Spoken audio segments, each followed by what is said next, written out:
Alrighty, folks, welcome back to another episode of, this time it's not question period, it's foreign interference. Justin Trudeau is testifying right now, and we're going to take a look. Sorry, I got caught up with my kids here this morning.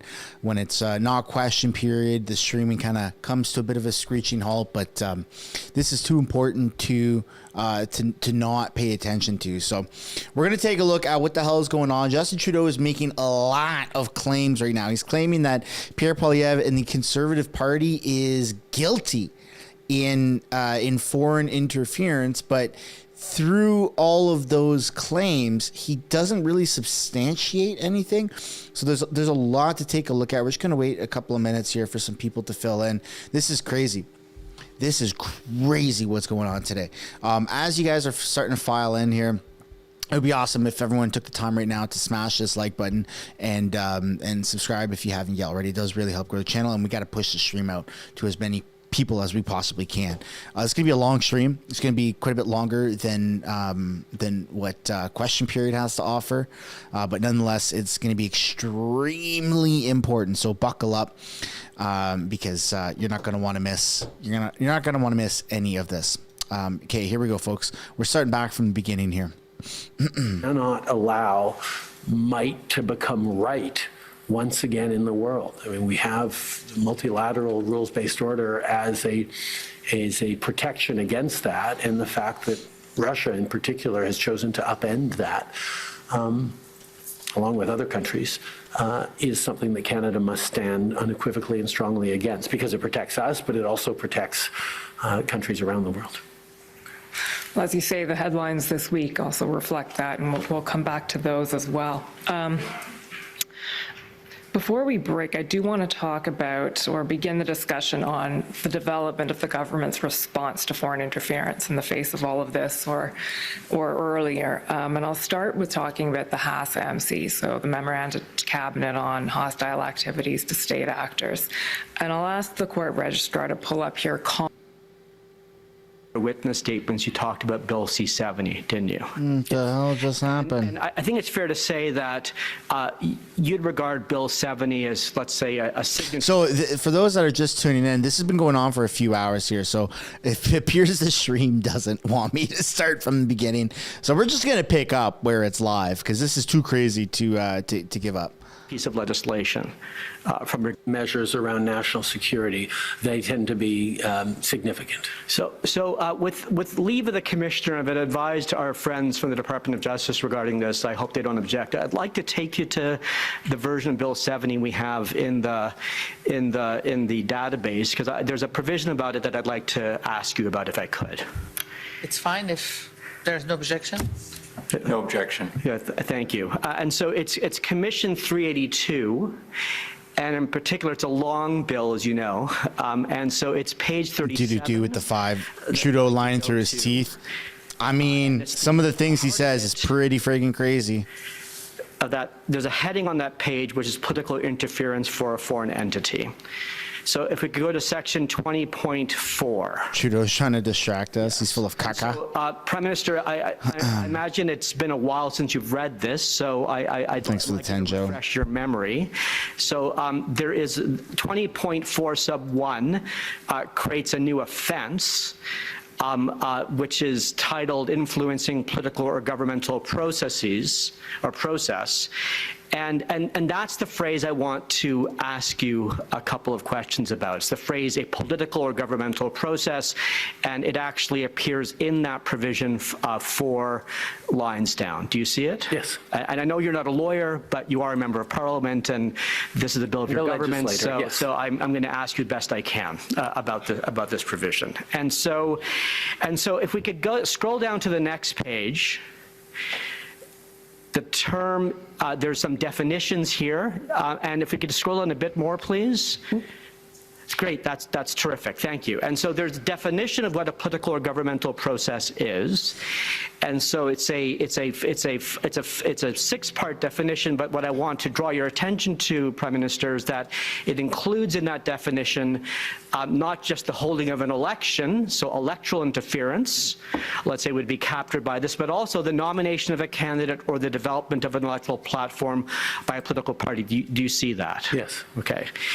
And so I'd now like to take you away from this document and take you to the NSICOP report, which I know the commissioner also asked you about. And this is Commission Document 363. And if we could please go to page 38 of the PDF.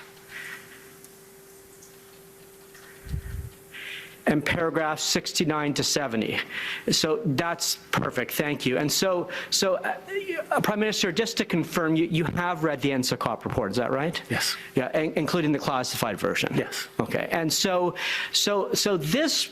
these paragraphs, 69 and 70, appear in a section called Exploiting Vulnerabilities in Political Party Governance and Administration. And so I just want to confirm, have you read this part of the report? Yes. Good. And so I want to ask you a couple of questions about it, if I may. So is there any reason to disagree with NSICOP's conclusion at the beginning of paragraph 69, and I'll quote, which is that foreign actors covertly supported or opposed candidates by exploiting vulnerabilities in political party governance and administration?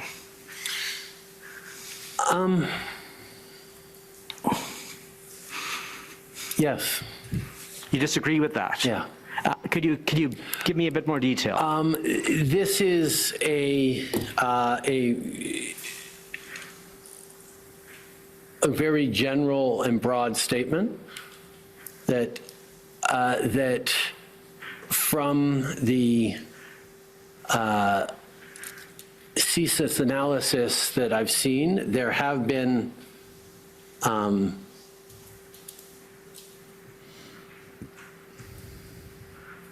instances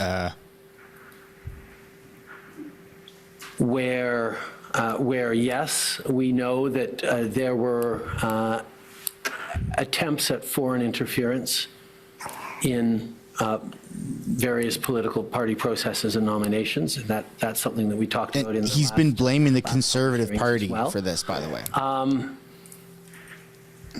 But I tend to disagree with the word exploiting vulnerabilities in political party governance administration. Not that there aren't vulnerabilities in everything, but that emphasis makes it seem like some of the choices that political parties have made are only vulnerabilities and not strengths within the political process. Well, so Prime Minister, there's a couple of follow-up questions I want to ask you about your answer, if I may. So the first is, So for those that missed it this morning, Justin Trudeau, he said that he went full dictator, and I just put this out in a video on MSB, but I'll reiterate what I said and what happened. And like one of the craziest talking points I've ever seen. Trudeau said, because Pierre Poilievre hasn't had his security clearance, he isn't privy to the information about, foreign interference. So that, and Justin Trudeau literally admitted this. Trudeau then said that he can make any accusations about the Conservative Party, and opposition parties, those who don't have the security clearance, aren't there to defend themselves. Quite literally, word for word, what he said. He's literally crapping on our democracy right now and turning this into a dictatorship, like right in front of our eyes. This is insane. And I saw your evidence in the witness statements. It wasn't discussed this morning, but I think it's fair to say that the view you expressed is that any regulation of internal political party governance has to accept that there's a trade-off between hardening those institutions and processes, to use a security sector term, Yes. and dampening participation and inclusion. Yes. That's fair, Yes, correct? very much. Right. And so, but the framing of that trade-off in your evidence does concede that that hardening might need to be done because those institutions do have vulnerabilities. Isn't that fair?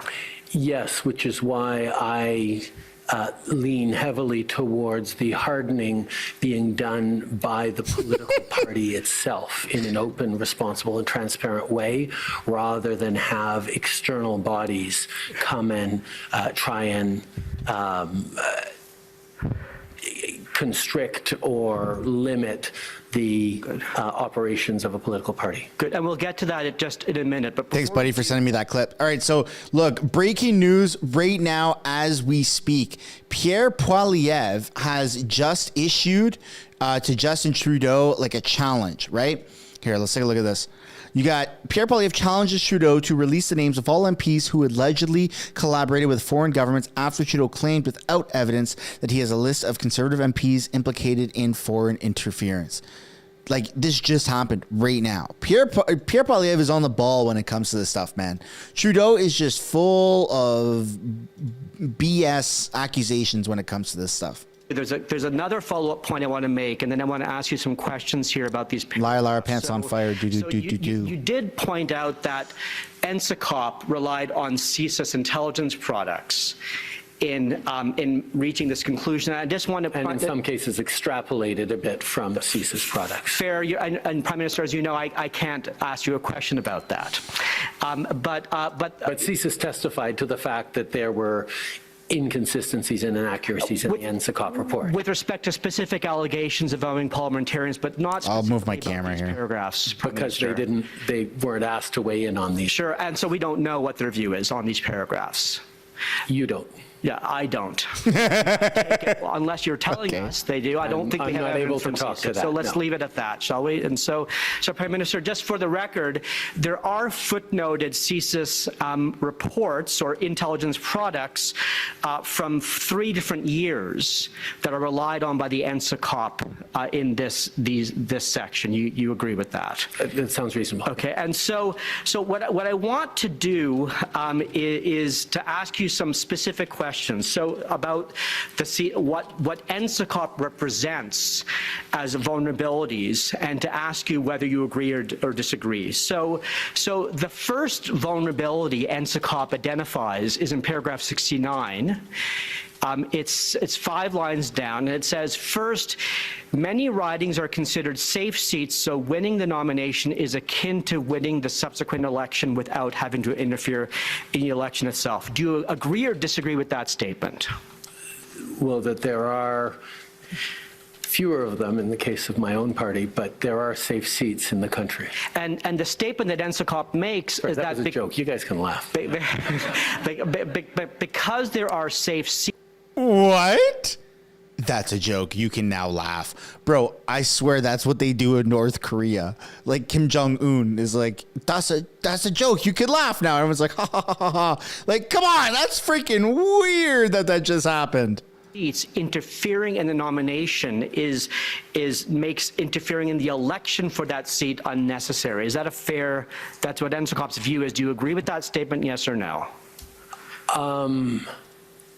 I wouldn't characterize how foreign governments would choose to interfere or not, or whether it's worth interfering in one place or not. There are many different goals that they might have, so I'm not entirely sure of what you mean by the question. Okay, well, I'm just asking if you agree with NSICOP's statement there, yes or no. It's a simple question. I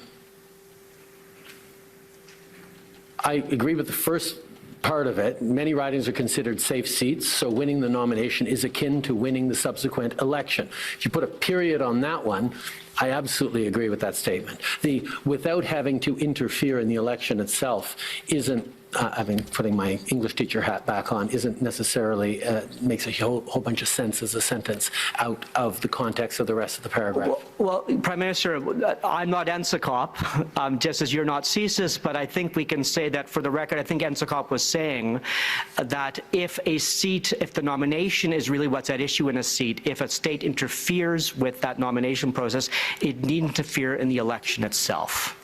If it interferes successfully in getting the outcome that they are trying to achieve, then yes, if it's a safe seat, whoever ends up getting the nomination has a better chance than expected to win the seat. Yes. Fair. So let's go to the second vulnerability of the three that NSICOP identifies. Second, nomination processes are not directly regulated or safeguarded. Yeah, his only proof is, trust me, bro. Territorial legislation enforcement bodies, such as the Commissioner of Canada Elections. And so that's the second statement they make. As a result, the likelihood and consequences of the detection of such activities are low. Do you agree or disagree with that statement? I disagree with that statement. And why do you disagree with that statement? Because political parties, well, I can specifically speak for my own, the Liberal Party has established a very robust system of overseeing nominations, particularly contested nominations that often happen, as you point out, in safer seats where it is expected that whoever wins the nomination has a unusually high chance of becoming the MP in that seat. We have had to develop over the years, particularly in 2015, where all of our nominations were potentially open nominations.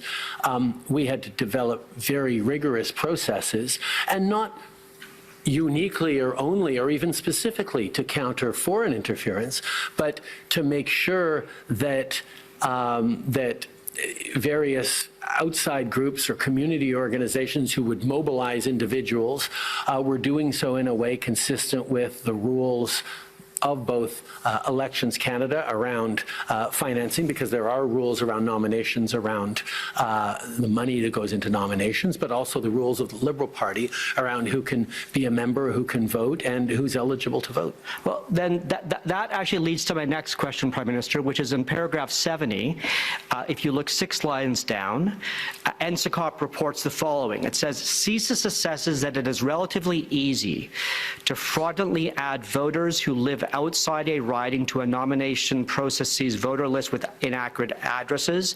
It is also reportedly relatively easy to show an altered phone bill with the wrong address or a fraudulent letter from a school in order to vote in a nomination. Do you agree or disagree with that statement? That issue of accurate or inaccurate addresses is something that comes up not just in the context of foreign interference, but in the context of the push and pull of internal party processes where one candidate who is keen on winning the election may try and bring in people who live outside the riding, which means that we have developed, not infallible, but strong processes whereby we oversee, the party oversees the registration process and also has the possibility of legal counsel for the various candidates to oversee the nomination process and challenge the result if they feel that it was contested. So we have structures in place in the party to oversee that. Now, can those structures be strengthened? I have no doubt, and this is something that I'm entirely open for parties to be working with CSIS and the Commission on. What I will say is, I'm speaking right now to the way the Liberal Party manages contested nominations. I have no idea how the NDP or the Conservatives manage their contested nominations, and perhaps having the Commission look into a certain amount of transparency on that by the parties might be a good idea. Commissioner, I have many more questions, but I'm out of time. Prime Minister, thank you. Oh, Thank you. God. How did we get here? So Mr. De Luca for the Conservative Party. Okay, look, representing the Conservative Party. Isn't this crazy that this is even, like, going on here in Canada? Good afternoon, Prime Minister. Am I correct that you have top-level security clearance in government by virtue of your office? Yes. Do you know which minister is responsible for the communications security establishment, sir? Yes. Minister of Defense? Yes. Do you know Ms. Zita Astravas, sir? Yes. She worked on each of your Liberal Party election campaigns in 2015, 2019, and 2021, correct? I believe so, yes. And she worked in your PMO office as your Director of Issues Management until 2017, is that correct? That sounds right, yes. Are you aware that she was Chief of Staff to Minister Blair in 2021 in the lead up to the 2021 election campaign? Yes, that sounds right. And the commissioner has heard that a politically sensitive warrant application that would have empowered CSIS to investigate foreign interference languished on Ms. Astravasa's desk for approximately 54 days in the lead up to the 2021 election. Are you aware of that fact? I believe there are questions about the dates involved. Does that mean that you disagree with the overall time period of 54 days? Yes. Okay.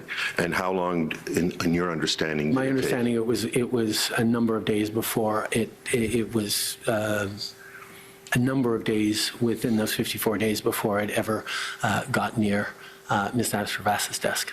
Okay. But again, these are things that I have learned over the course of the various testimonies over these past days, not anything I was aware of at the time. Okay, have you heard the figure 54 days at all in connection with these proceedings?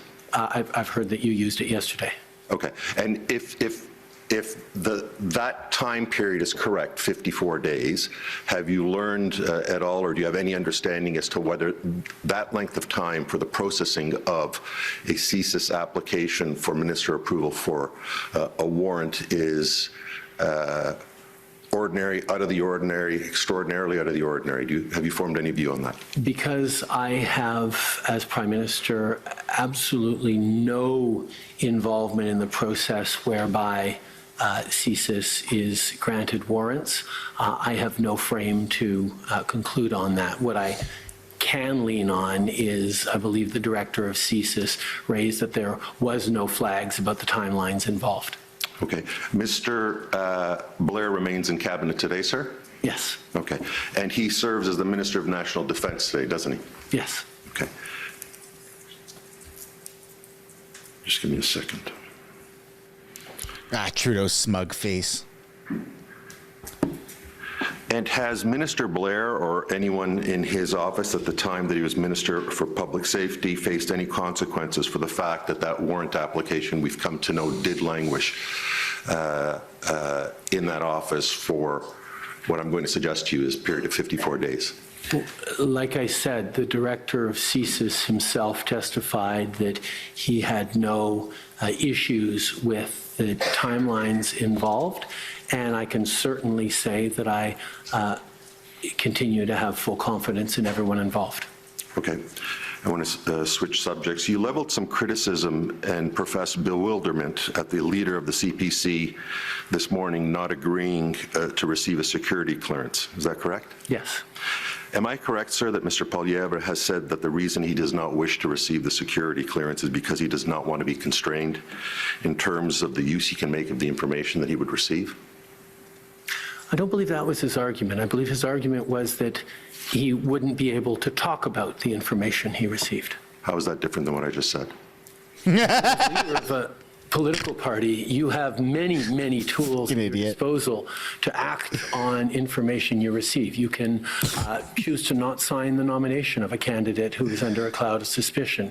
You can choose to not elevate them to a critic's position. You can choose to not promise to make them a minister one day. You can have many. You can choose which committees they sit on.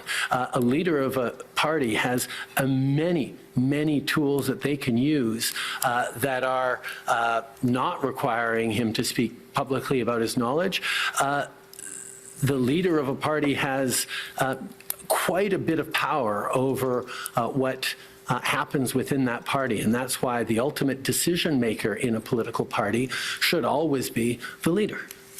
Are you aware that there are other security cleared individuals within the CPC that can and do receive regular security briefings? I think you're speaking of Ian Todd, the Chief of Staff? Among others, yes. I can't help but imagining how people would react if I sort of sat back and said, well, no, Katie Telford got cleared on this information. She made a determination about who could run for me or not, and I don't need to worry about that sort of stuff.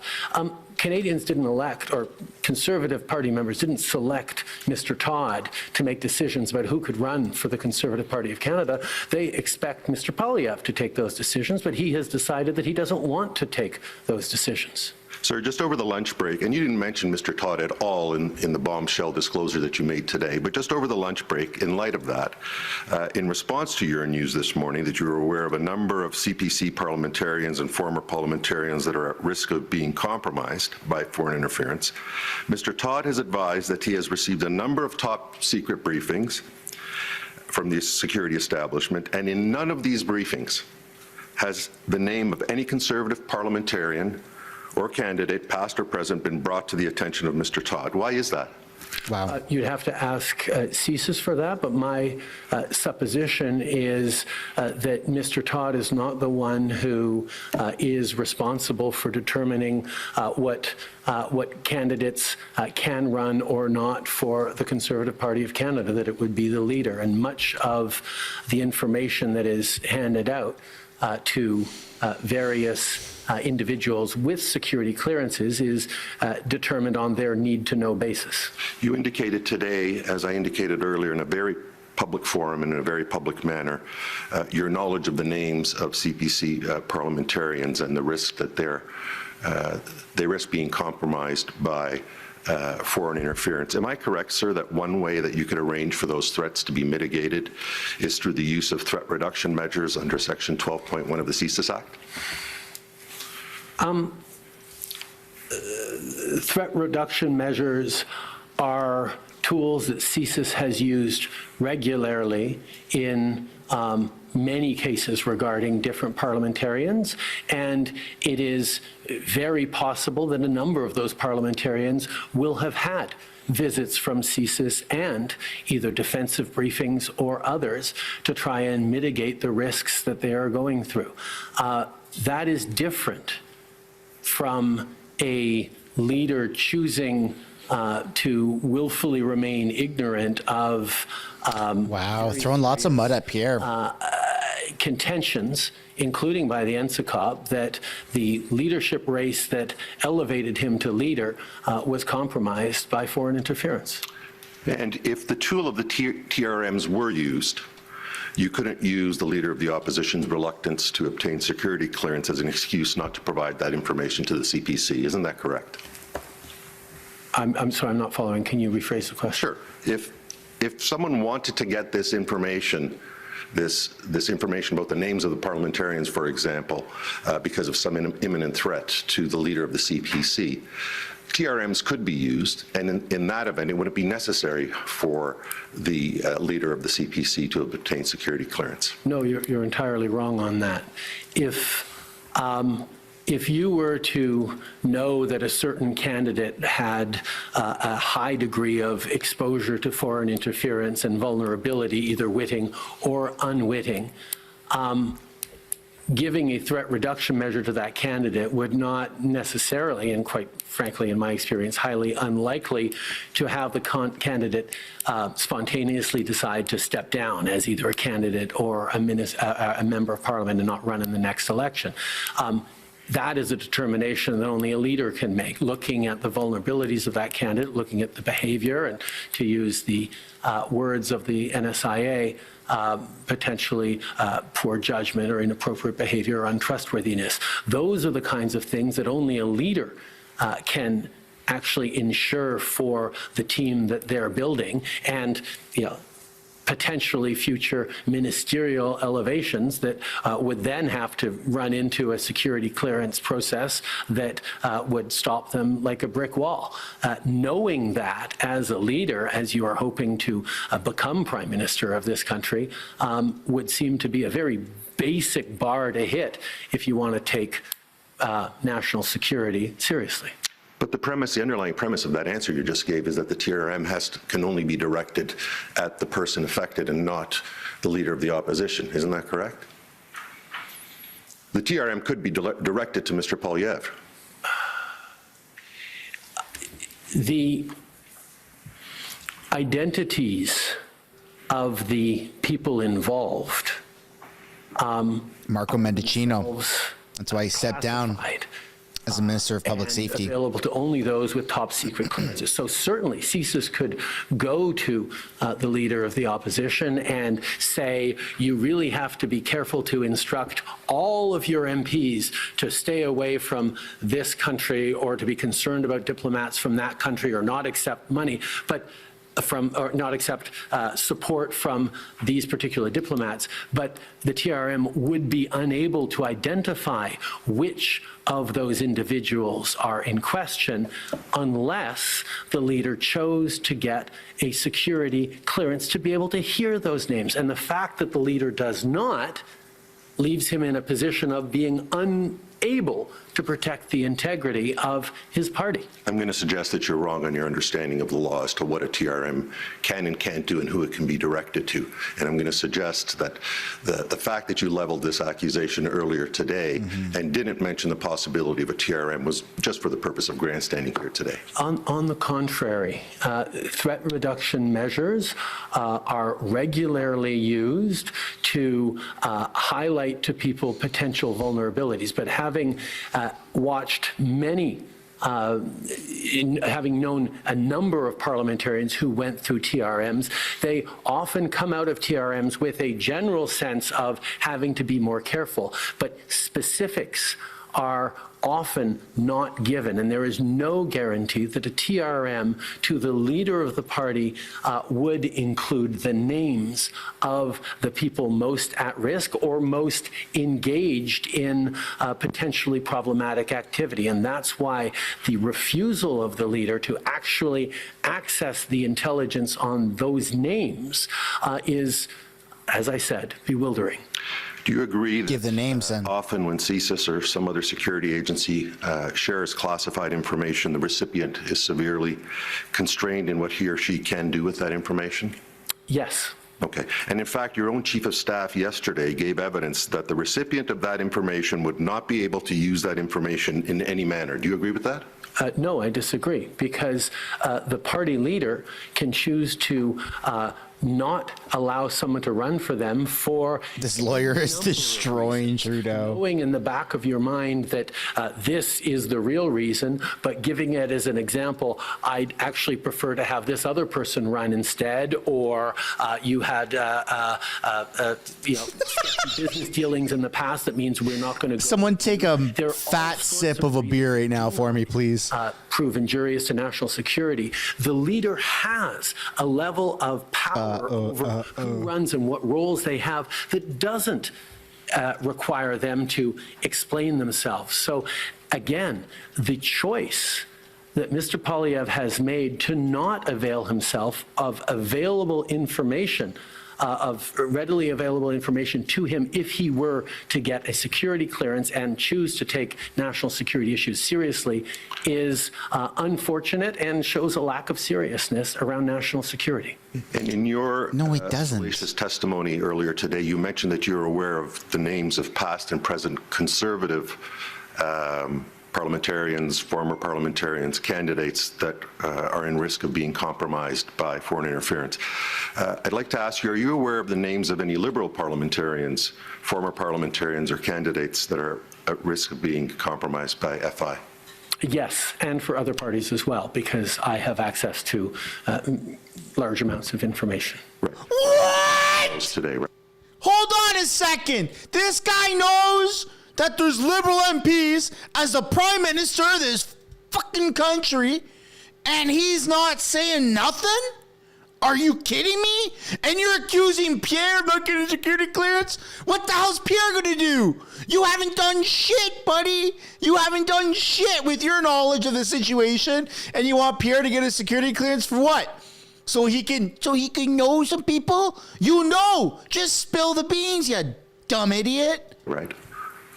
We spent an entire Oh my God. the last time we had a public hearing talking about concerns and named individuals that that CSIS and intelligence agencies had within the Liberal Party. Don Valley North comes to mind as a riding. So as I have said many times, Is that there are hand-on? actions taken and choices made based on information we got because I had that security clearance. Right. Mr. Poilievre has decided not not to get that security clearance, so he can't even know how to begin or not to make decisions regarding that information. Okay, so you've acknowledged Mr. Dong. I want to see if you can help us with, in connection with the warrant application that we were talking about earlier, that I was talking about earlier with you. Can you confirm that either the target of the information or one or more of the individuals on the Van Wienen list were Liberal operatives, sir? We object to that question on the grounds of national security. With all due respect, Madam Commissioner, when it suits the Prime Minister's purpose to say that there are Conservatives on a list that he can discuss or he can't discuss, that's fine. But when I ask for confirmation if there are Liberal operatives that are on a list, I said yes. My friends, well, I'm asking you in particular on that list there. But that Oh my is God. Or on the Van Wienen list.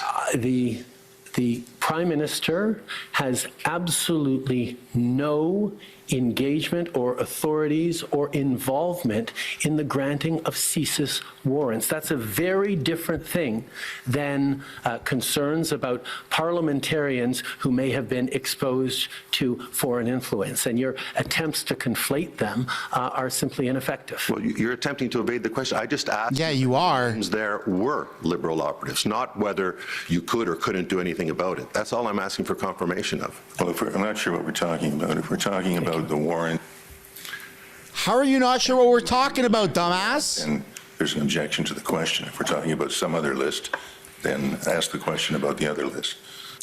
So it's about the warrant? The question It's you're about asking is about the warrant? the target of the warrant or the people. Trudeau is so protected when it comes to this stuff. Look at him sip his juice box water bottle You thingy. have no choice, as you know.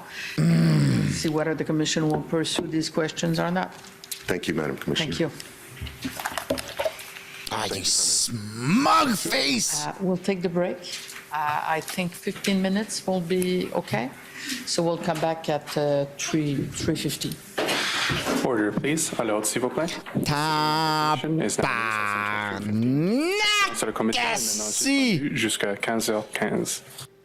All right, we're on a break. Dude, what the hell? What the hell was that? Trudeau literally admits that he knows the names of Conservative, NDP, but more importantly, Liberals, and hasn't said a damn thing about who they are and hasn't done a damn thing about it. Sorry for yelling. Let me just freaking calm down, get my center of gravity back. Whew, it's okay. We can vote soon. We can vote soon. This is crazy, man. He is pressuring. So for those that are just tuning in, may or may not know everything that's going on. Justin Trudeau finds himself testifying once again for a public inquiry. Instead of it being the Emergencies Act public inquiry, this is, just as the on-screen display here shows, this is a foreign interference in federal electoral process and democratic institutions public inquiry, or just foreign interference public inquiry. Justin Trudeau has said multiple times he knows the names because he has access to the security briefings, right? He's got the clearance. So does Jagmeet. He knows the names of people that are guilty of foreign interference, either through being targeted against their will, right? You can be guilty of like you can be on the receiving end of it, right? Like, hey, you have a foreign government that says, hey, do this thing for us and we're going to help you and we're going to give you a lot of money. And then you're like, what the hell? No, I'm a Canadian elected official. And then Trudeau's aware of it and he says, okay, well, you've been targeted, but you haven't provided, them with any information. So you're not guilty of foreign interference, but you are on the list. So he did admit earlier, and we didn't see it on this stream, but I did post about it on MSB on the video that I just released 30, 40 minutes ago, where he accused Pierre Poilievre and his party of being complicit in kind of like treason, essentially. But he didn't actually say that they were guilty of causing foreign interference or complicit with foreign interference, that they were targeted against their will, and it doesn't appear like they've actually done anything. So this is all extremely misleading. Whereas you have Han Dong, who, remember him, right? Yeah, he got the boot from the Liberal Party. They removed him as independent, I think. So he's still a freaking elected official, but he was guilty, I think, or alleged of being complicit in foreign interference, not a victim of foreign interference, but he aided or embedded with the ability of foreign interference. It's all extremely confusing, but yeah, this is getting crazy, man. This is getting crazy because Trudeau knows the names. He wants Pierre to get his security clearance for partisan games. And what's Pierre going to do? Just like Trudeau has done, nothing. There's nothing that he's going to do. These people are so protected, and it's very annoying. And a lot of people, I see in the comments, some people say Pierre should get his security clearance. Pierre shouldn't get his security clearance. Like, the leader, sorry, I see people saying my mic is loud. All right, yeah, I'll try not to yell. I'll try not to yell, folks. My bad. This isn't question period. My bad. It's just better. It's just better for those that are sensitive. All right, Pierre Poilievre, like his decision not to get his security clearance, that was backed by the previous leader of the NDP and current CTV analyst Tom Mulcair. Tom Mulcair has said, I don't think that Pierre should get his security clearance because then it's going to muzzle him and he won't be able to talk about it. He won't be able to tell us the names because then he would be, breaching his security clearance and whatever, right? But you have a previous leader of NDP, a previous party leader, Tom Mulcair, who within politics, right? You may not respect him. I teeter-totter on how much I respect Tom Mulcair, but nonetheless, in Canadian politics, in Parliament, he has a good reputation. And he's come out and said many times, I don't believe Pierre should get his security clearance. It's going to muzzle him. It's going to muzzle him, and he is not going to be able to talk about anything. Yet now you have the current leader of the NDP saying, oh, Pierre should get it. Pierre should get it. He should be muzzled just like the rest of us. He should get it. Right? It's super contradictory. And then Trudeau saying what he just said. Dude, this is all craziness, man. This is all craziness. That these people are they're trying to push Pierre into getting this clearance so he can't talk about it. And then Pierre did just come out with his official statement here. Let me try and pull it up. It's kind of badass. I agree with my knowledge that I have. I agree with Pierre's approach here. So release the names is what he said, right? Almost has 250,000 views in an hour, man. This is nuts. Okay. Pierre's official letter of the opposition. My message to Justin Trudeau. Can everyone see that? Is that too small? No, that's good size. My message to Justin Trudeau is release the names of all MPs that have collaborated with foreign interference. But he won't. Because Justin Trudeau is doing what he always does. He is lying.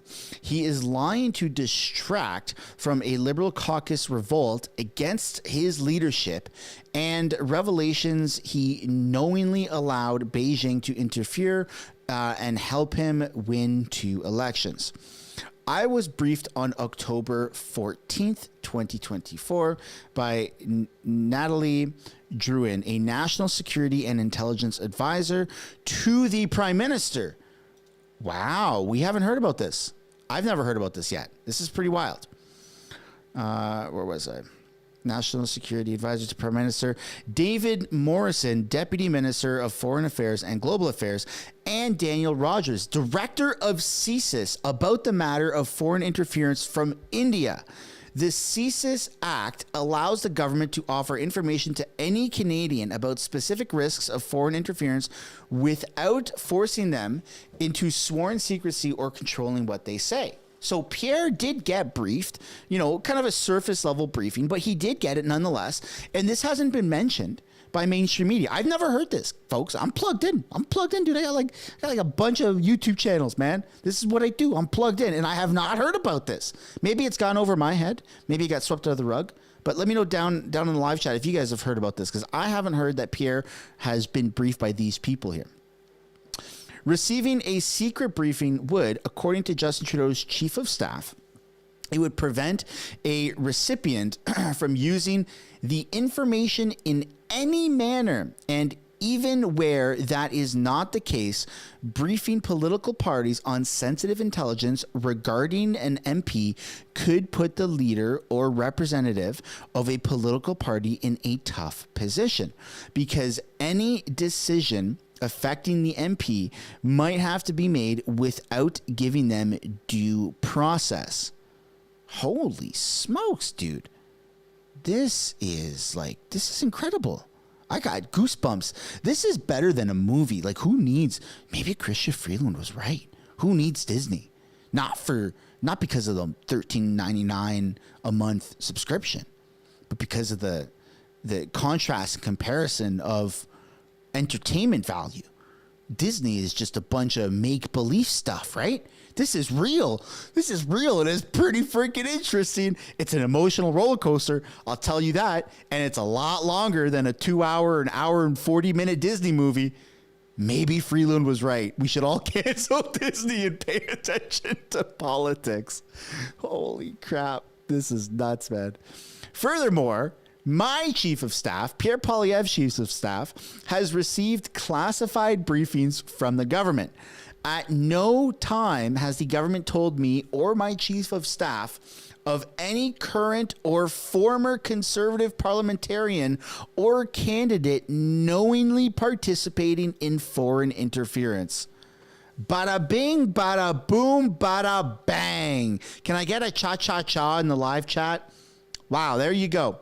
So it's been decided. Pierre Poilievre speaks the truth in an official leader of the opposition statement.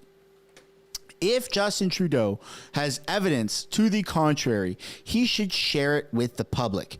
Now that he has blurted it out in general terms at a commission of inquiry, he should release the facts. But he won't, because he's making it up. Oh my God, not only am I going to cancel Disney, I'm also going to cancel Apple TV. Holy smokes, man. This is a novel unraveling itself. All right. It is beyond rich for Justin Trudeau to grandstand, given that the record now shows that he and his government, with all the benefits of government agencies, were repeatedly warning about foreign interference, including within the Liberal Party, and refused to act. Oh my God. All right. So far, folks, I'm going to get rid of Disney. I'm going to get rid of Apple. And if the rest of this letter is good, I might get rid of Netflix too, man. This is crazy. It is Justin Trudeau and his government who repeatedly claim that they weren't aware of foreign interference happening right under their noses, despite a paper trail of warnings from officials. Oh, mon Dieu! As they say, c'est tout fini. Get some more cha-cha-chas in the chat. Oh my God, the Pierre clapback. And this isn't even, folks, this isn't even question period. This isn't even Pierre saying it out of his mouth. This is in written form, and it's just as good. Oh, or I'm just like a super big nerd when it comes to this. It is Justin Trudeau's government which mysteriously sat on a CSIS surveillance warrant application for a Liberal power broker for 54 days. That's right. That sat in Bill Blair's office, was it? Oh my God. And then you have the information that also sat for the Emergencies Act stuff that sat in Marco Mendicino's office for a long time. Holy smokes. It's because they're always on vacation. They're always on vacation. They're not in their office looking at what the hell is sitting right on their desk in the red binder, just like in the movies. Just like in the movies, it says top secret, view right now for your eyes only. And they can't even do that. Dude, how does a super duper extremely top secret CSIS surveillance warrant application, that's one hell of a freaking tongue twister, how does that sit in a Liberal office for 54 days? Like, what the hell are these people doing? All right, I still see some cha-cha-chas in the live chat. Man, this is nuts. All right, we got two more freaking small. We got two more sentences to get through. Can it get any better? Let's find out.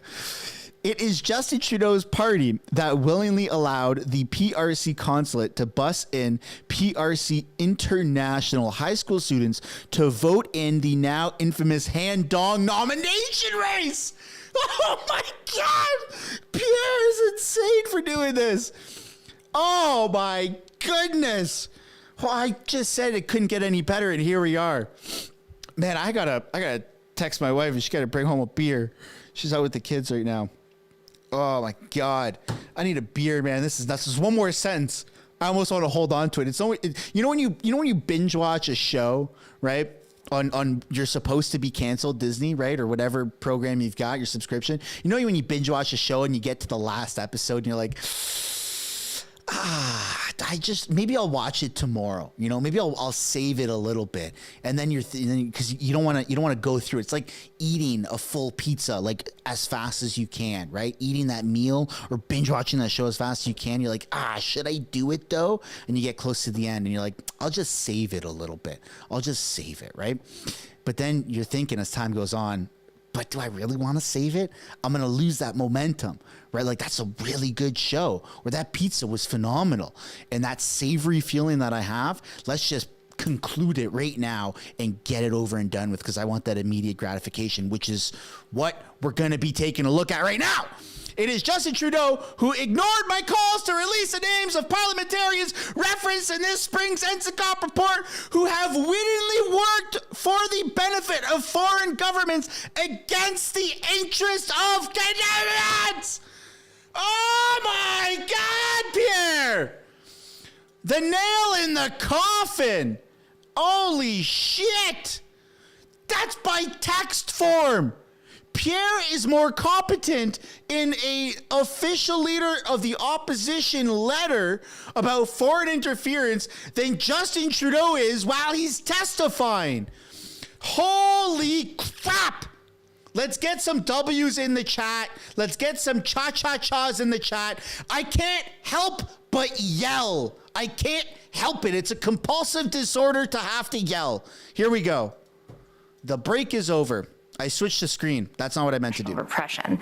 Specifically, Ms. Nagandra stated that the Sri Lankan government's ongoing interference in the lives of Tamil Canadians will only cease once they are held fully accountable, since as long as they continue to operate with impunity, feeling shielded from repercussions for their war crimes and human rights violations, they will persist in using intimidation tactics against Tamil activists in Canada. Do you agree with this view? I'm sorry, I'd need to know more of the context. I certainly agree that like many diaspora communities, Tamil Canadians are exposed to actions by the government of Sri Lanka that we need to do everything we can to protect them from. Okay. Man, I'm out of breath after that. Mr. Prime Minister, under your leadership, there have been commendable efforts to resettle vulnerable populations in response to global conflicts.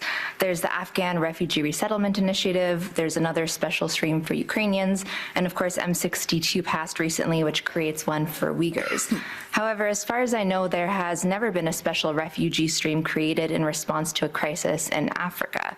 There's family reunification available now for refugees from Sudan, which of course is different from a special stream. Meanwhile, Tigrayans are in danger in the region, and there has been highly disturbing evidence of Eritrean forces in Tigray forcibly deporting Eritreans in Tigray back to Eritrea. Diaspora groups representing these communities have expressed concern that there has been no special stream created in response to these crises. Do you share these concerns? I am, of course, very concerned with the situation in Sudan and in the region. Canada's response to various challenges around the world, beginning with the special stream, although we didn't call it that way, for Syrian refugees, has continued to happen on a case-by-case basis. They're all slightly different in terms of cases. What we have done in terms of the family reunification around Sudan is significant, and we're always looking for ways to do more. Would you oppose the creation of special streams for Tigrayans and Eritreans to come to Canada?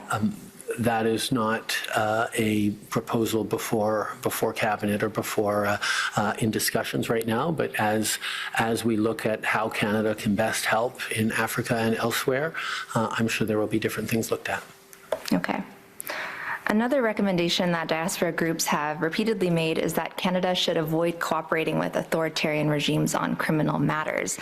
The rationale behind this suggestion is fairly simple. Because authoritarian regimes do not operate under the rule of law, Canada should not assist these regimes in removing individuals from Canada whom they accuse of committing crimes. Do you disagree? Canada has a very strong policy around extraditions, around deportations, and we make evaluations on a country-by-country and indeed case-by-case basis. There is at present a treaty between Canada and China on mutual legal assistance in criminal matters. Would you object to this treaty being terminated?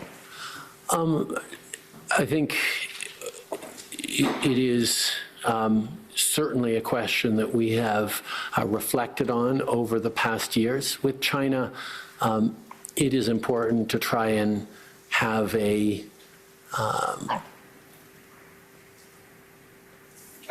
complete approach.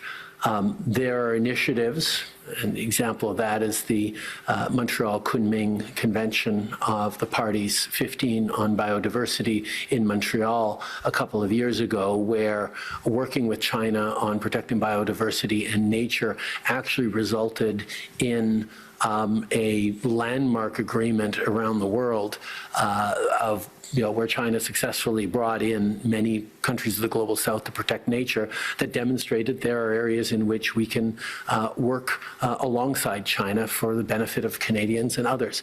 There are other situations in which we're competing and challenging, competing with China on economics, whether it's the significant trade relations with China or economic opportunities that we are pursuing, but also very conscious of the risks on.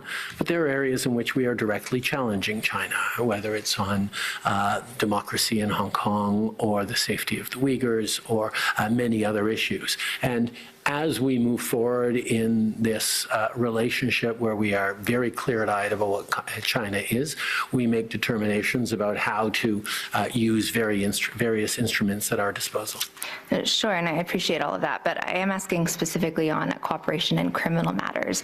Would you agree that it isn't appropriate at this stage for Canada and China to be cooperating on criminal matters? I would contend that regardless of what an agreement might say, the actual cooperation right now is very carefully looked at if any of it exists at all. And that is always top of mind as we work together or as we look to whether or not we work together.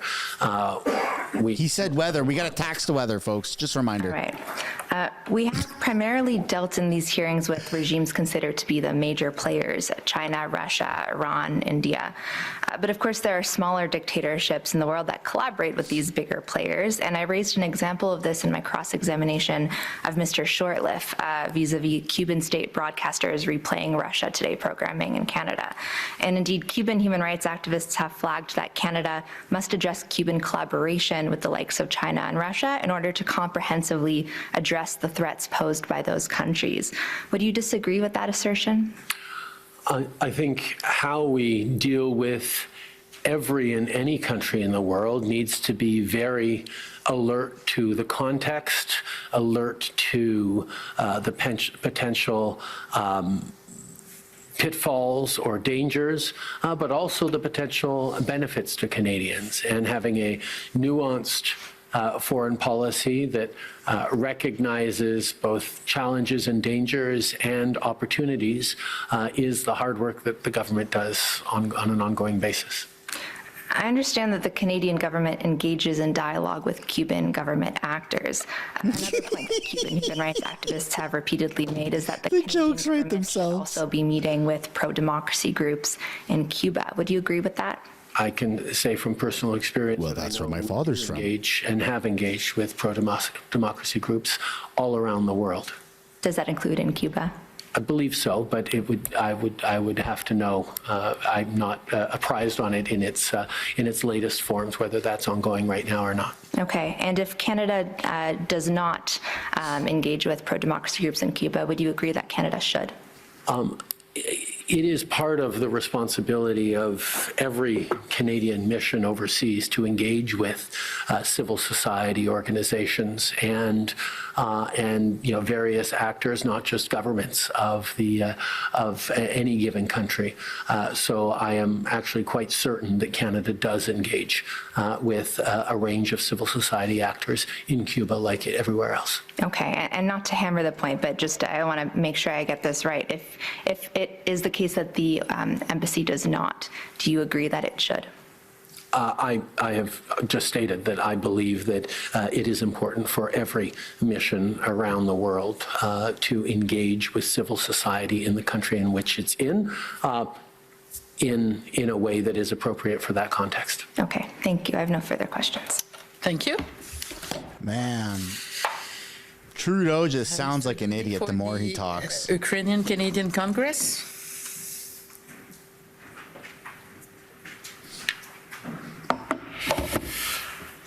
Good afternoon, Prime Minister.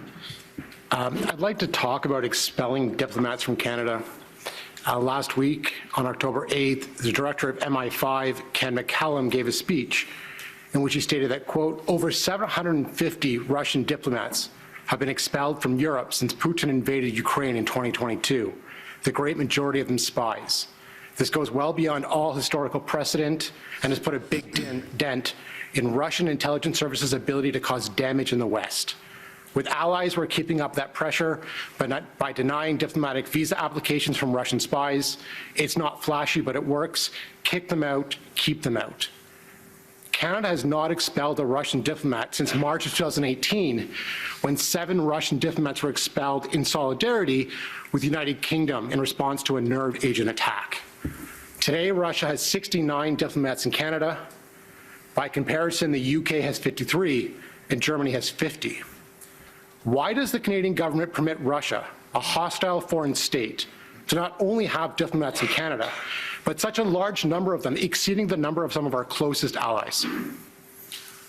I don't have the numbers that you have, so I'm not going to repeat them. But I do know that a big part of diplomacy is ensuring that we both have an opportunity to talk with adversary countries at home, but that we also have presence on the ground in Moscow and in Russia writ large.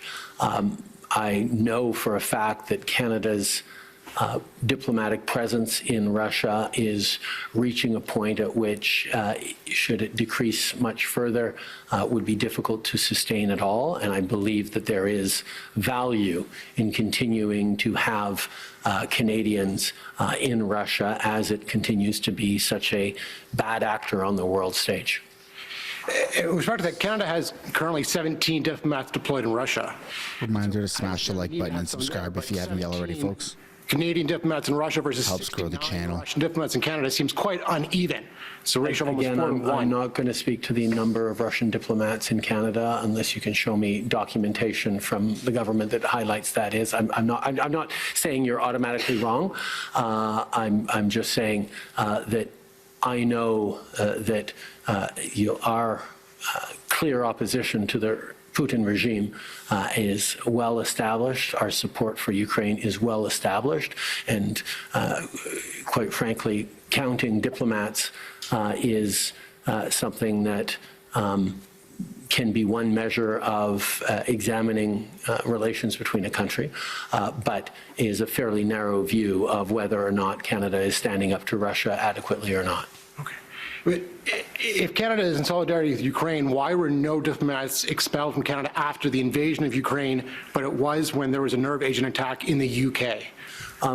As I specified, the small number of Canadian diplomats currently in Russia have reached something close to a threshold where if we go any or even much lower, we might not be able to have a diplomatic presence in Russia at all, and we feel that we can do more for Ukraine and for the rules-based order in the world by continuing to be present in Russia, as Canada always has, including through the Cold War. Are you concerned with the message that the government's sending by this lack of action to the Ukrainian-Canadian community, that No. they may care about Russian actions in the UK, but an illegal invasion of their home country does not get the same response?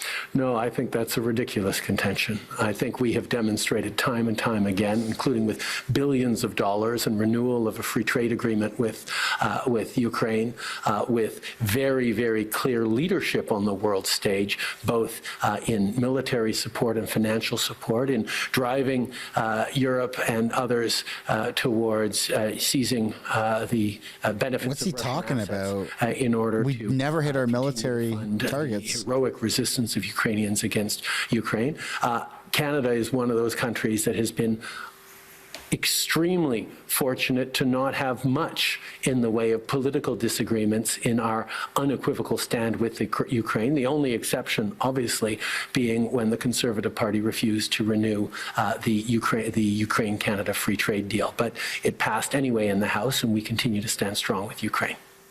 Dude, Conservatives want to send more to Ukraine. As we've heard, this inquiry is focused on the ability. Yeah, my wife's picking up some beer right now. Deter foreign interference at a governmental level. I'll have some beer very soon. Activities affect more than just parliamentarians, but also Canadian citizens, specifically those of diaspora communities. And we've heard from witnesses that it can be difficult for individual citizens to be able to counter foreign interference, especially being able to detect mis or disinformation. Aside from trusting the government is doing their best to protect Canadians, do you have any advice to Canadian citizens, specifically members of diaspora communities, on how they can best protect themselves from foreign interference? I would actually contend that one of the most important responsibilities of the government in regards to foreign interference is to work with diaspora communities who are usually the first victims of foreign interference. We know that interference by countries around the world on Canadian diasporas is a real challenge, and that is why we have put in place many measures and will continue to work with various diaspora communities to counter that. That is something that we do in an ongoing fashion and will continue to do. But again, it involves a relation to the government and Canadian citizens. There's not much citizens can do on their own to deter foreign interference within their communities. No, that's simply not true. I could point out to the fact that the Iranian Canadian community is very active to threats that the Iranian regime poses on them, and I know the Ukrainian Canadian community is very active in pushing back against Russian false narratives, needing no help from the government on that, although we are certainly there to help. So I would actually disagree with your contention and point out that there are many Canadian community groups and diaspora groups that are very active in an ongoing way in countering propaganda, misinformation, and disinformation. And my last question, Prime Minister. Parliament adopted a motion on May 31st, 2023 to establish a public inquiry into foreign interference. And you, along with the rest of the Liberals, voted against it. And at that time, you raised concern that if it was to happen, much of it would have to happen behind closed doors. And so I'd like to know today, at the end of the inquiry, where we've heard a number of witnesses say that they can't answer questions because of national security concerns, and we know that a number of witnesses testified in camera with only summaries being disclosed publicly. Does the concern you had in May of 2023 still a concern you have today?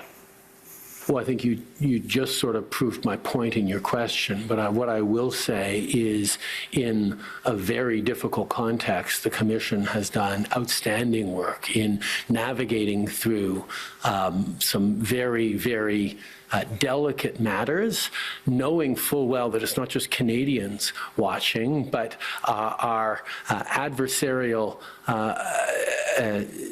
countries around the world are watching closely every document that is published here, every word uttered by everyone testifying before this commission, to try and find out where our strengths are, where their vulnerabilities are, what our tradecraft is, how they can further their goals of interfering in Canadian democracy. So I would say that that has been top of mind for everyone involved in this commission all the way through, which is why we are careful about respecting national security.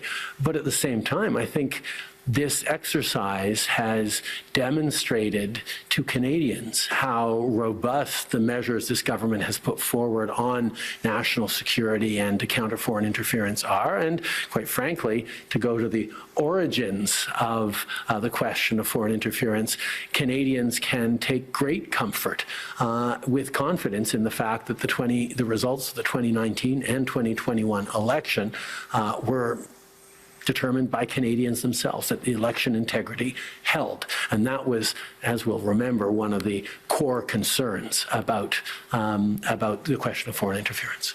Thank you. Thank you. Mr. Wow, that's just a bunch of brain rot. The RCDA. This guy's lost control, man. No one in his caucus respects him. Bonjour, Monsieur le Premier Ministre. Good morning. It's all crumbling for Trudeau. Hello, Prime Minister. I would like to talk about Russian propaganda and the effect on the Canadian population. You talked Oh my about goodness. the hostile activities by foreign states have increased over the past few years, especially since the Russian invasion of Ukraine. I'd like to come back to the events at the beginning of that invasion. The invocation of the Emergency Measures Act was on February 14th. The Freedom Convoy began on February 23rd, and Russia crossed the Ukrainian border on the 24th of February, the day after that. Did I remember that correctly? Answer, yes. I don't have the dates in front of me. It seems possibly, yes. Is he trying to say the Freedom Convoy had something to do with Russian interference and propaganda? Appreciate it. I'd like us to look at RCD 60. So it's an article published in the Journal of Intelligence, Conflict and Warfare, published February 16, 2023, by a researcher, Caroline Hoare, who specializes in disinformation. Okay, I know it's in French, folks, and I know it's dubbed and stuff, but looked at the role. Let's all try and stick around for this because this is going to be ridiculous. Analysis of media activity. Russia's role in the far right truck convoy. It's a 22-page analysis, but I'd like to draw your attention to the conclusion of the study that we can see here, the final what the fuck sentence. What the fuck? Thank you. Am I tripping? Based on these findings, it is reasonable to infer that there was Russian involvement in the 2022 truck convoy, though the remains to be determined. This wasn't brought up during the Emergencies Act public inquiry. Russia. What the hell just happened to my voice? I turned into a child. The Freedom Convoy in 2022 to distract Canada and from its invasion of Ukraine. Answer. What the hell's going on? Certainly agree that Russia amplified the chaos and the disputes and conflict in Canada surrounding the convoy. They're very opportunistic in that sense, that they will amplify any disagreement. I don't know what the hell just happened to my voice, but or differences of opinion. Let's forget that just happened. In our democratic process and our democracy. But having seen these RT activities, including in most recent information that we received about the Tenet Group, I would say that it would be hard to draw direct conclusions as to the Russian invasion of Ukraine and its activities in Canada, because the Russian activities, the propaganda and misinformation activities on the part of Russia have been fairly constant in our social media, in our Canadian democracy on the part of Russia. To say that one is directly linked to the other I wouldn't feel comfortable to say that if I didn't have more concrete evidence to make that connection. So I'm not necessarily asking you to make that connection, but I appreciate your answer. Could we look at the messages that were transmitted or amplified in that respect? On page 7, there are some screenshots that were shown by the researcher. And could we zoom so that we can see the... What the hell? Oh, there are quite a few of them there, but I'll read a few of them. Because Russia Today or whatever Boy has posted about it? Legacy media's conceited bias. Yo, what the hell is going to on? the job, or MEP accuses Canada of human rights violation. Donc, le convoi de la liberté est terminé depuis longtemps, mais... So the Freedom Convoy is over, but these messages are still being sent nowadays. Answer, yes. We have seen that anti-vax messages during the convoy and during the pandemic were amplified by Russian propaganda, especially in the media of the right, and it was continued by messages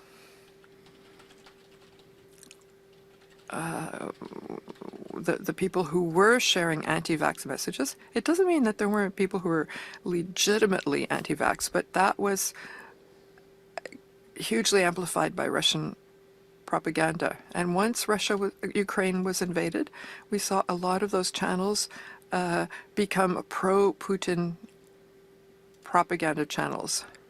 And as I said, we've recently seen that RT is currently funding bloggers and other YouTube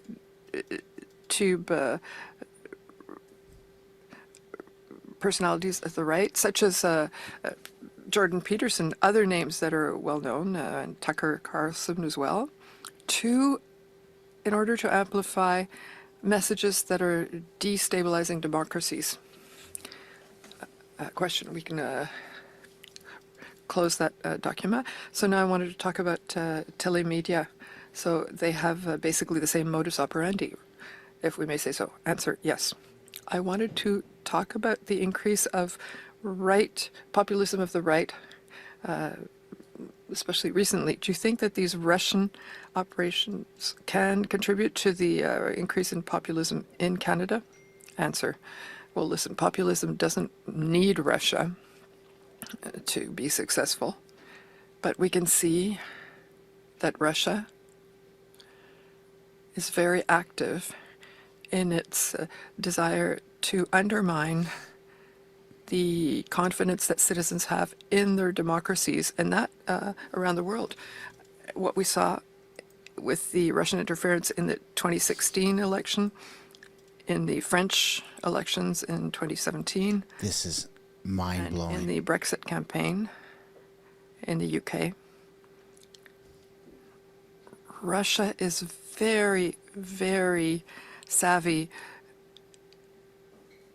as to how to amplify distrust or insatisfaction in our institutions within democracies in order to undermine the sentiment of belonging, of confidence, and even of competence of our democracies to respond to major issues. It's an approach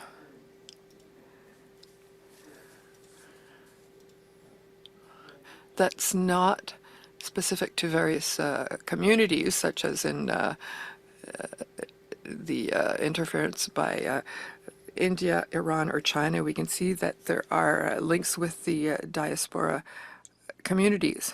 Russia prefers to, or is better able at sending destabilizing message to the entire population rather than a diaspora community, and is using and instrumentalizing voices that attack our democracy and that decrease our confidence in institutions, so that people no longer believe in democracy or believe in less so, and they do it in a very visible and obvious way. Question, I understand that populism doesn't need Russia to succeed, but I still would like to dwell on that factor because it is the objective of the Commission. Do you think that there are political parties or politicians that might be using these more polemic narratives to advance their own interests? Answer, one thing that we did see was that often the statements of some parties are more likely to be amplified by Russia. Some elements of disinformation that Russia might be presenting will also be amplified by some political actors. It's a phenomenon that several have noticed. Cette relation-là, est-ce que ça peut influencer? And might this have an impact on the priorities of some parties? If there's more dissatisfaction with regard to domestic issues like They changed the voice, right? Inflation, etc., can that change the focus of certain parties, leading them to pay more attention to Why have we not than to, for heard about example, foreign this issues or help to Ukraine? Well, until Russia is now? trying to demonstrate that democracies don't function. Therefore, if they can amplify statements along the lines that everything is broken, that's what they will do.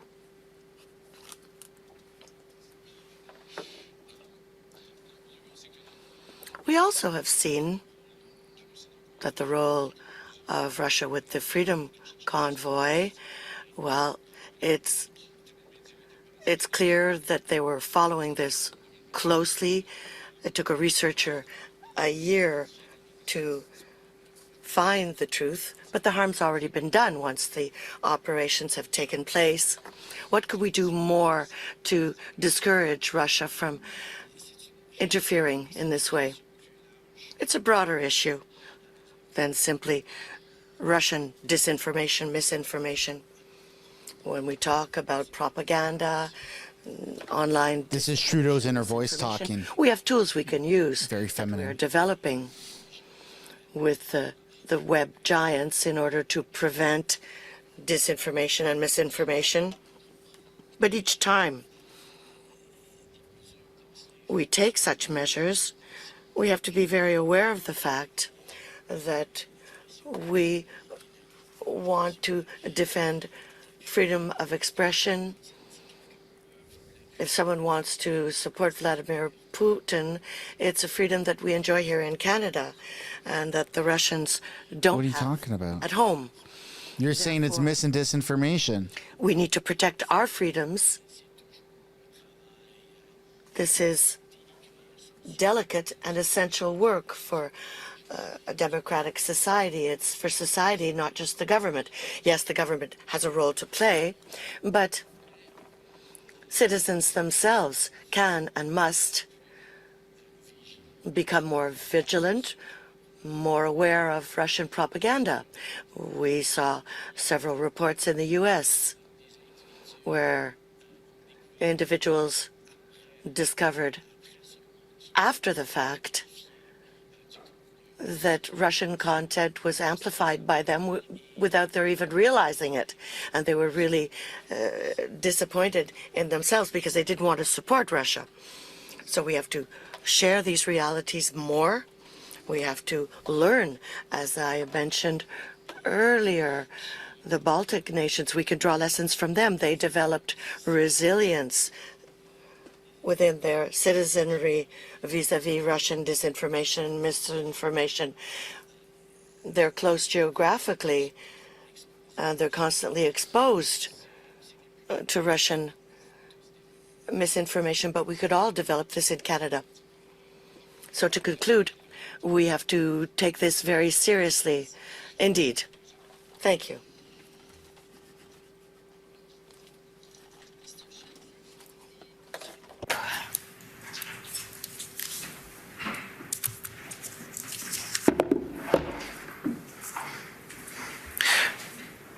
Thank you, Commissioner. Afternoon, Prime Minister. Neil Chandler for the Chinese Canadian Concern Group.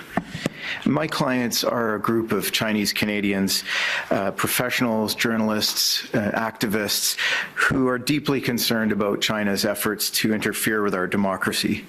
In their daily lives, they see Chinese language media in Canada touting People's Republic of China party lines.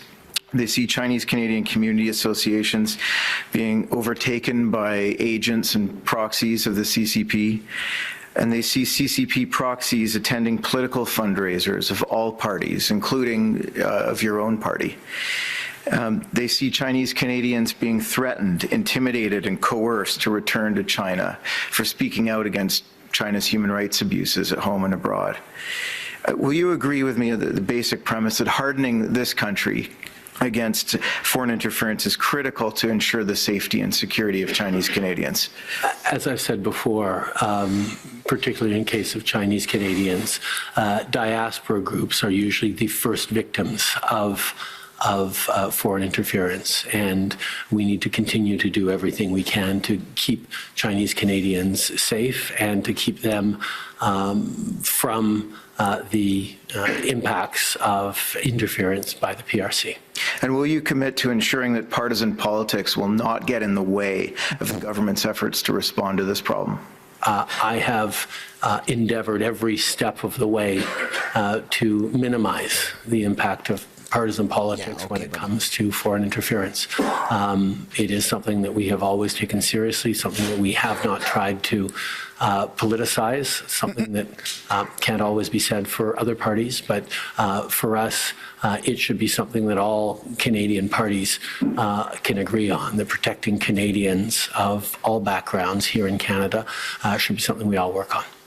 In your testimony earlier today, you took us to a meeting with President Xi Jinping at which the issue of overseas police stations came up. Do you recall that evidence? It was more on interference in general. I didn't mention overseas police stations, but I did talk about active foreign interference. That was the G20 summit in Bali in November 2022, correct? In Indonesia, yes. And your evidence earlier today was that it wasn't a conversation that went very well. Is that right? Half of it was on video. I think people saw that. And that following the meeting, foreign interference in Canada continued, and in fact, it may have even increased. I think we've seen a steady increase in foreign interference over the past years as China has grown more and more assertive and aggressive in promoting and defending the Communist Party of China's goals and agenda. This isn't how China has always been, even in a decade past. It has gotten much more aggressive over time, and Canada has continued to work with partners and allies around the world, but also has continued to strengthen its own abilities to counter a rising negative influence of China. Did you advise President Xi that continued foreign interference in our country was totally unacceptable? Yes. And did you advise President Xi that there would be repercussions to the Canada-China relationship if that activity was to continue? That was implied. What was your sense of his reaction? I think it's well understood that he and the PRC officials and the Communist Party of China deny that any such interference is happening at all. The CCP has already shown that they are willing to flaunt our laws, to flaunt Canadian sovereignty. We see that in the actions that they've taken here, especially with respect to these overseas police stations, perhaps. Does diplomacy with the Communist Party of China have a meaningful role to play at this point in time in deterring and countering foreign interference by that government? Yes. Diplomacy always has a role to play. As has been pointed out a number of times, we have diplomats not so we can talk to our friends, but so we can talk to our adversaries. And to stay on the subject of these overseas police stations, you're well aware that this inquiry has been tasked with investigating Canada's capacity to detect and deter and counter foreign interference. And with respect to those stations, I suggest that it appears we were not able to detect them. They were detected by a foreign NGO. At this time, we've made no arrests, and we've expelled no diplomats as a consequence of those operations in this country, doing nothing, and I suggest, to deter those threats. And we may not have effectively countered these threats, as those operations may still be continuing in this country. Do you agree that the example of the overseas police stations serves to highlight various weaknesses in our system, in our limits to intelligence, our inadequate criminal laws, some of which, with the passage of Bill C-70, may have been rectified, but the need to enhance trust among the diaspora, the intelligence to evidence problem, and simply the futility of diplomacy with China? This example highlights all of those weaknesses. I would contend that the example of Chinese police stations highlights most the aggressive nature of China and how it is increasing its tools for repression of its nationals or its Yes, someone have a fat sip of an alcoholic drink for me, please. This guy It is something that we is something wrong with him. have been pushing back on significantly. We'll continue to use all tools, whether it's legal or diplomatic or intelligence, and we will continue to seek to protect Canadians and ensure that they are not being impacted as much as possible by hostile state actors. And do you agree that if operations like that are continuing in this country, that Canadians who are at risk, members of the Chinese Canadian population, ought to be informed of that risk? I think part of this commission and part of the work that Canada is doing is about highlighting the reality of foreign interference, while at the same time we continue to take action against various nexuses and vectors for foreign interference. Have you or has your office at any time weighed in with the Minister of Public Safety on Canada's response to policing those overseas police stations? Yes. And what has your, and how so? Please explain. Well, when the first reports came out, we turned to the Minister of Public Safety and his team and said, you need to follow up on this and make sure that we're dealing with this appropriately. And are you concerned that there have not been any arrests or charges in respect to this? There have been many follow-ups, and I know that work is continuing to be ongoing. Are you concerned that those operations may still be continuing in this country? Chinese attempts at interference continue in this country, so we are going to continue to try and prevent them. To what capacity, though? Minister, I'm going to shift gears. This is stuff that we would like to know. Else. This public inquiry will undoubtedly make a valuable contribution to our country's efforts to combat foreign interference, and it's brought sharply into focus the many significant steps that have already been taken to combat foreign interference. With respect to many of those steps, we've heard that they happened as a reaction to what you referred to earlier as the criminal leaks. They led to unprecedented briefings by CSIS with parliamentarians, and the criminal leaks at least contributed to the expulsion of Zhao Wei.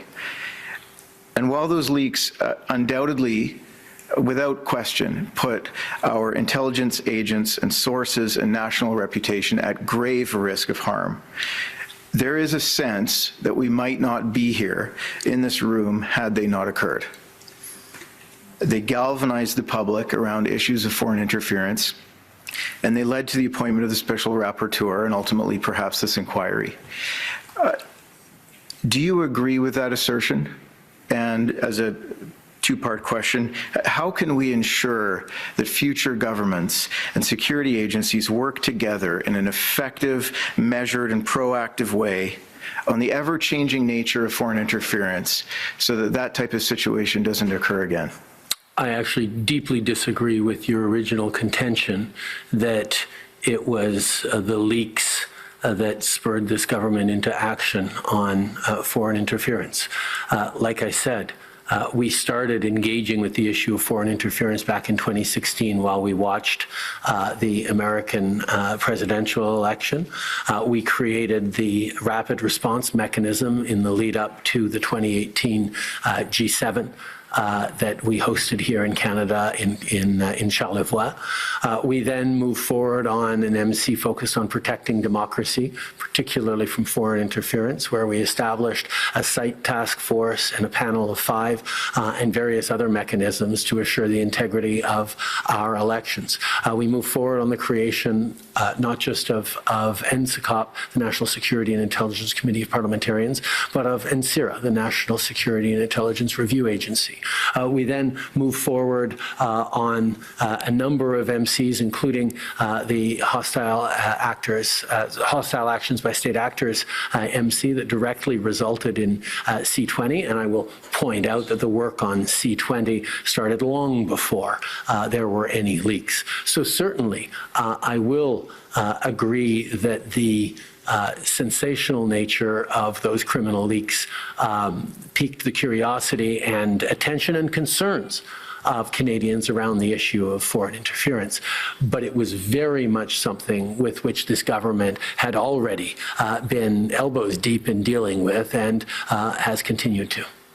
Thank you, Prime Minister. Thank you, Madam Commissioner. Thank you. Did he call them criminal leaks?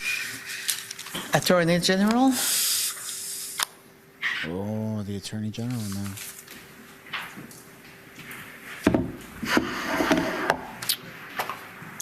Good afternoon, Prime Minister. Yeah. A few areas. Trudeau is really showing that he dropped the ball. I'd like to clarify what role you play, if any, in the CSIS warrant application process. First, as CSIS is preparing to apply for a warrant, would you ever be briefed? No. Have you ever seen a CSIS warrant application? No. And a Van Wienen list, we've heard, can be a part of a CSIS warrant application. So I think you've answered my question, but I'll make extra certain. Have you ever seen a Van Wienen list? I have not. I don't really even know what a Van Wienen list is, as like most people in this country. The Prime Minister doesn't have any role in the issuance or processes around granting a CSIS warrant. That is something that we are completely out of. It is entirely the purview of the Minister of Public Safety. I think you've probably also implicitly answered my next question, which is, do you have any information about who might be on any Van Wienen list in a CSIS warrant? Absolutely not. The next area is to clarify who has the authority over certain actions that CSIS may take. First, my friend Mr. DeLuca suggested that you, the Prime Minister, could direct CSIS to carry out a threat reduction measure. Is that correct, that you have the authority to direct CSIS to carry out a TRM? And if not, what role do you play? No, CSIS, no, I do not have that role or authority. CSIS makes a determination of itself and can and does regularly grant TRMs on its own initiative and of its own initiative. There have been situations where, in conversation with our National Security and Intelligence Advisor or perhaps the CSIS Director, I've suggested that a TRM might be a useful tool to pursue in this particular case. But that is not my authority to grant. It is direction that they can choose or not choose to take. But it is a tool that has proven useful in alerting people to the impacts and dangers of foreign interference, and I encourage its use wherever necessary. Now I want to ask about a slightly different CSIS action, which is the action of providing a top secret briefing to a political party leader.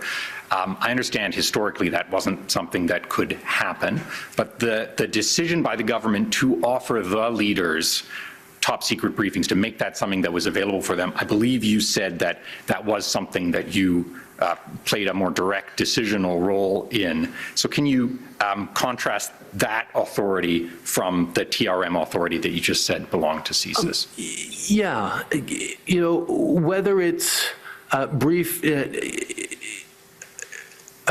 non-secure, unclassified briefings to parliamentarians, or defensive briefings, or TRM's, threat reduction measures.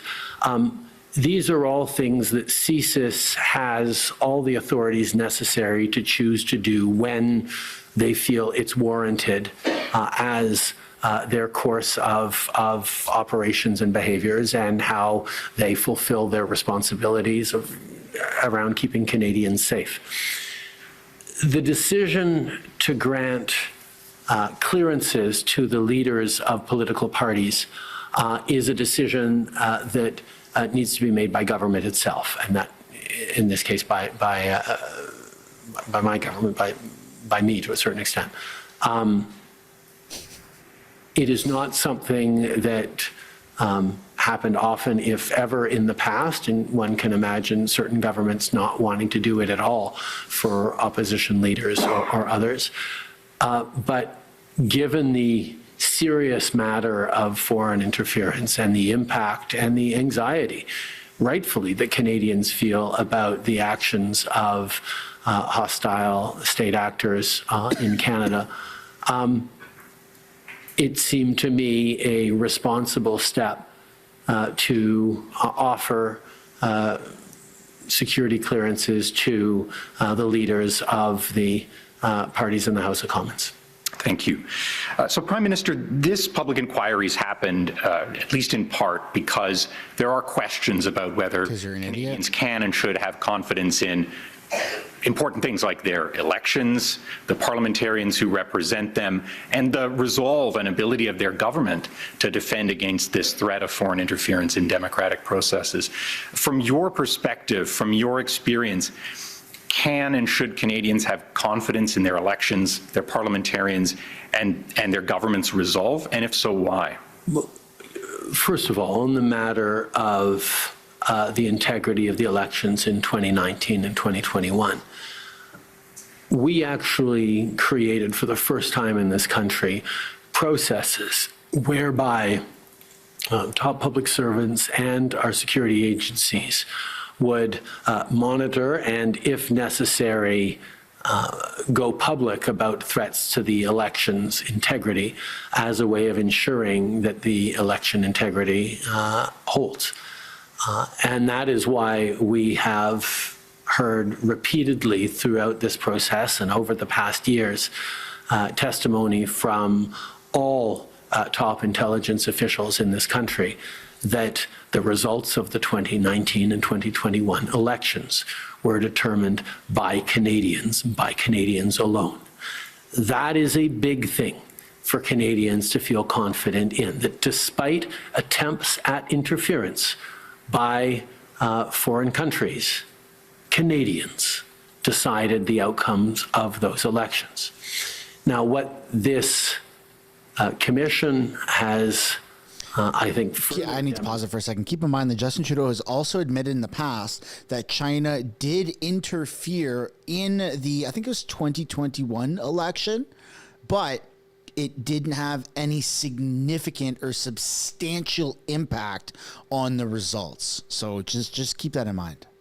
Is the depth and the extent to which this government has taken seriously the responsibility of protecting our institutions, our democracy, and indeed Canadians from the actions of hostile state actors from the countries that have been named a number of times throughout this process, and others. I think Canadians can see the extent to which we have developed tools, we have created measures, we have moved forward on initiatives that are all designed to protect our democracy in a world in which the threats are increasing, in which the impact of active authoritarian states is being increasingly felt. in which democracy itself everywhere around the world is under threat. I think part of what this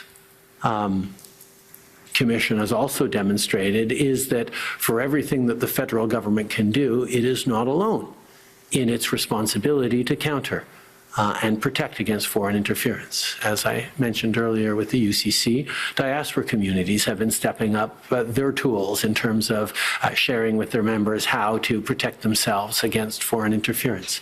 Universities and businesses are working on that, and indeed political parties, many of them have decided to get their leaders briefed up so they can avail themselves of top secret information or secret information to ensure that they can look Canadians in the eye and say the integrity of our political party processes holds.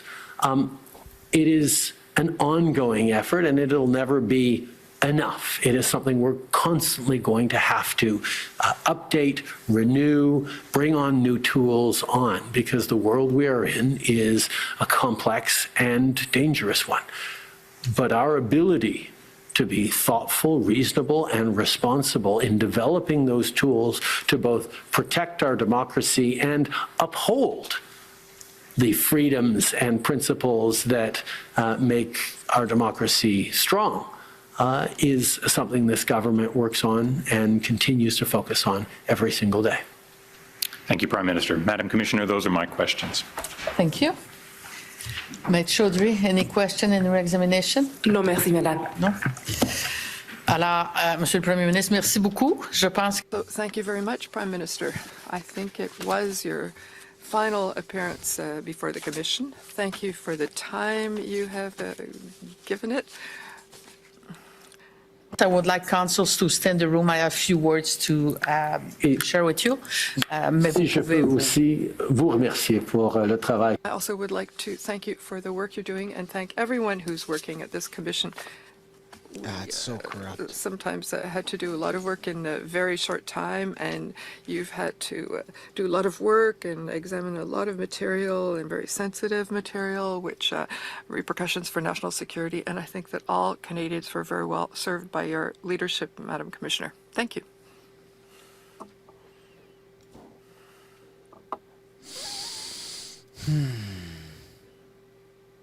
Yeah. La commission est maintenant suspendue. This is annoying.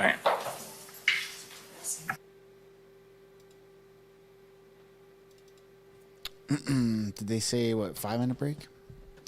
All right, so to summarize everything that has happened, Justin Trudeau is innocent, according to Justin Trudeau. Pierre Poilievre is guilty, according to Justin Trudeau. Justin Trudeau has not done anything to tackle foreign interference. He wants Pierre Poilievre to get a security clearance so he can also be in the same boat as Justin Trudeau of having information and not being able to do anything. Am I understanding all of this correctly? What an absolute shit show. I want to hear the final statements by the inquiry, so we're going to stick around for that. I don't know how much more is going on, if they just have some final statements and then it's done for the day, but nonetheless, this is all very interesting, specifically the timing of it. Now, this inquiry has been going on for quite a bit of time, right? I haven't really covered it on this channel or on MSB, but nonetheless, it's been going on, right? The timing of this, I don't know if it's just like reoccurring coincidences. I'm definitely, I don't really go too far into the conspiracy side of things, but Trudeau's tanking in the polls. He's at risk of a revolt within the Liberal cabinet. You have 20 to 30 MPs. Some of them have stayed anonymous. Others have come forward, like the other day. Yesterday, I think Anthony Housefather came forward, Jewish MP for Liberal, right, for Justin Trudeau, and he's literally come forward and said, I don't want Justin Trudeau to be the leader of the Liberal Party. So you've got a lot of shakiness happening on Trudeau's side.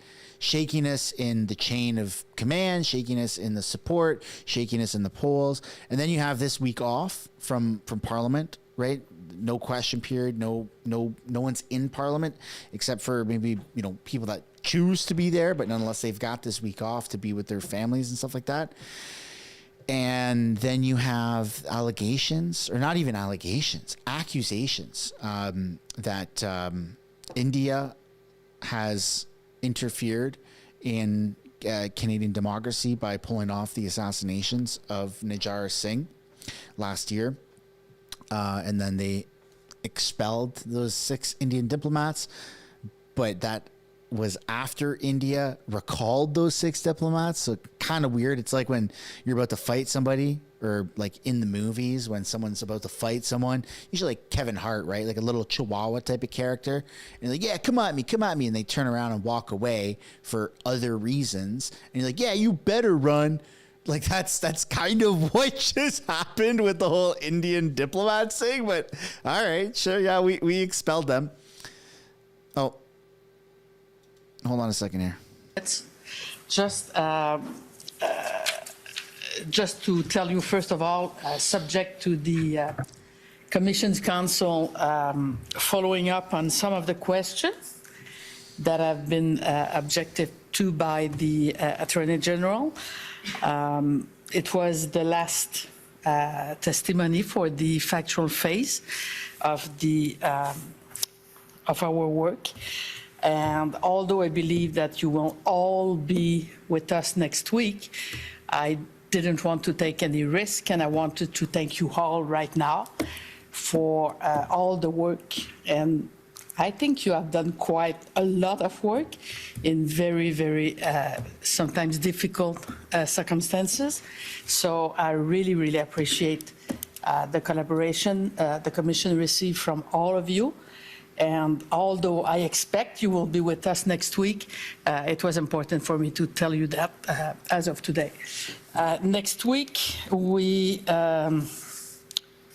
will be devoted the entire week to the policy phase of the Commission's work. And we will have 7, I'm counting. As you have learned, I'm not good in counting. I think there's going to be, yes, there will be 7 roundtables. There will be roughly a bit more than 35 experts. Various topics will be discussed. And as you know, you're all invited to participate, to suggest questions and, the way it will work.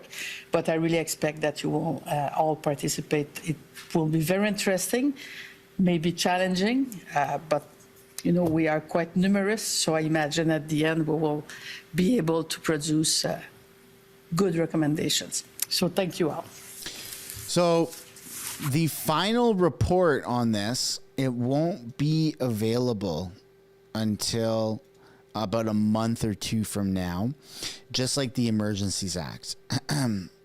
So they have to come out with, they have to do all their due diligence and gather all of the evidence and all that stuff. And then they're going to come out with that final report. Policy phase for next week is just a bunch of academics getting together to talk about how to make the law better and so on and so forth. So the results of this are going to be a little bit further down the road, which there's a lot to look forward to, I suppose, aside from just the report from this that is likely going to be exactly what it was with the Emergencies Act at the time of the public inquiry. Nothing, right? We need to force Pierre to get a security clearance, and Trudeau is doing great things for Canada, and blah, blah, blah. All the things that we don't agree with, that most of us don't agree with, all the things that seem to be just factually incorrect to cover up the sitting prime minister's position. Now, things that we do have to look forward to is the Bloc does not seem to be like they are going to be getting their old age and security backing by the Liberals, which means that October 29th, if they don't get what they want, they will be voting in favor of non-confidence. But now you have, Jagmeet Singh has already taken to X and he's already blasted Pierre, saying Pierre's party is imploding and accused of all this foreign interference stuff. And it's not, it's going to be interesting to see Pierre will not get out of this because he's well, I'm not going to defend and say he's innocent, but I'm not going to say he's guilty either, right? But Pierre's letter already was an insane clapback at Justin, but we're going to just have to wait and see until Pierre gets in front of the cameras and does an official statement. It's going to have to be quite strategic because there's a lot of accusations. I don't think any of it's going to stick. I'm not sure. Like, I'm obviously pro-conservatives. That's been quite clear. That's my bias on this channel and on my other channels. But nonetheless, like, unless there's real evidence that ties them to any of these claims and accusations that Justin Trudeau threw at, this was a blatant abuse of our free and fair democracy in Canada. The sitting prime minister making treasonous claims about the leader of an opposition's party that's pretty wild, without ever releasing the names, without ever pulling Pierre aside and saying, hey, look, we got to do something about, X, Y, and Z MPs within your cabinet because it's not looking good. I understand that there is a process for Pierre to go through getting the security clearance, but at the same point, a lot of these things they're like formalities, right? I guess getting your security clearance isn't necessarily a formality, but if, John Doe in the Conservative Party of Canada at the federal level is undeniably like nailed to the wall, dead to rights, accused, and there's undeniable proof of John Doe, this hypothetical Conservative MP in this hypothetical scenario of being involved with foreign interference, like, screw your formalities, screw your procedure. Go and just tell Pierre and say, hey, look, John Doe needs to go, right? Like that, it's that simple. So Pierre, I still don't know if Pierre really needs this security clearance. Like, you've even had Tom Mulcair, the previous leader of the NDP, Jagmeet Singh, who's a person who used to be in Jagmeet Singh's position, quite literally come out and say, I don't agree with Trudeau on this one. I don't agree with Jagmeet. I actually agree with Pierre that he shouldn't get his security clearance. So there's just a lot of moving parts on this, man. There's a lot of moving parts. And it's going to be interesting to see how the media tries to take what just happened and spin with it. So make sure you're subscribed to this channel. Turn the post notifications on in case there is another, live stream that takes place or videos that come out. But also go over to Mistersunshinebaby, the bigger channel, more specified to like Canadian news and this stuff, because I did post a video about a couple of hours from clips that did surface before I had the chance to go live.